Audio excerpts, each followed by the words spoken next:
Well, Andrew Charlton's Managing Director of Aviation Advocacy. It's a consulting group that focuses on commercial and corporate aviation. He's joining us now from Comartin in France. Very good to have you with us, sir. We heard about the technological advances that the 747 heralded, but what made it a symbol? Why did it become an icon? Well, I think for passengers it became an icon because it was just so recognisable. That bump at the front, which then later, of course, in later models got stretched, made it very easy to see. It was also quite large, obviously, which also made it easier to spot. And it was quite beautiful. I think I know I'm going to sound like a geek, but as aircraft designs go, I think it is right up there. It was a really sleek and delightful looking aeroplane. From an airline operator's perspective, it became an icon because it was the first aeroplane. It was twice the size of any aeroplane flying around when it was first introduced in about 1970 into commercial service. And that meant that to fill the aeroplane up, we had to start to look at new sorts of ticket price models, new sorts of ticket pricing. It was really the start of mass tourism, or certainly mass tourism involving aviation. And that made it an aircraft where a lot of people had their first ever holiday or their first ever overseas holiday on, things like that. So it was an aircraft that really captured the spirit of the time. Of course, there have been many famous aircraft over the years, but this, one would imagine, is a very emotional time for the people who designed and built the 747.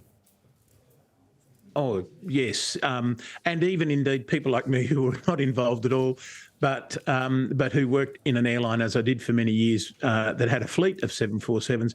The aircraft has done so many remarkable things: long distance records, numbers of passengers on board records. As an Australian, it was, of course, the aircraft that we used to evacuate Darwin after the Cyclone Tracy. It was the aircraft we used to take our last remaining diggers to Gallipoli for the 75th anniversary of the Battle of Gallipoli. All those sorts of things. Any iconic thing that seems to happen historically seems to have involved the 747. It's just one of those aeroplanes.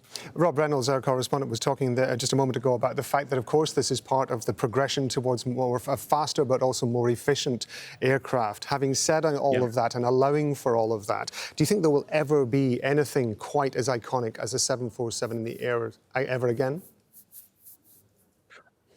No, honestly, so the answer to that very shortly is no. It was, I think what we're going to see is, as Rob said in his report, we're going to see smaller aeroplanes.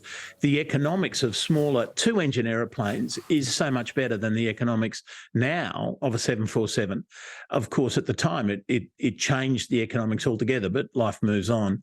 And I think we're going to see many more frequent smaller aeroplanes flying to many more different cities, which means the 747 and its arrival or departure will be much less. There'll be nothing to replace that, I think. And the aircraft will be harder to spot the difference between, I suspect, as well. Why is it that aircraft provoke such emotion in people, not only who travel in them, but those who are involved or in any way interested in them? It's a great question. It's a great question. I'm the wrong person to ask because I'm an airline geek. Maybe you've got to ask someone who gets excited about motor cars why it is that they also get excited about aeroplanes.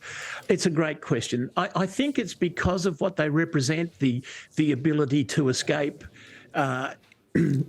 vast distances, to really put your previous world or your current world behind you in a way that cars and trains and ships don't. It's the speed with which they move. It's a great question, though. It really is, Rob. And aeroplanes, an aeroplane disaster, God forfend that we have them, of course, is front page news for weeks and weeks. Everything about aeroplanes seems to attract attention. Andrew Charlton, Managing Director of Aviation Advocacy. So we appreciate it. Thank you very much indeed. Always a pleasure.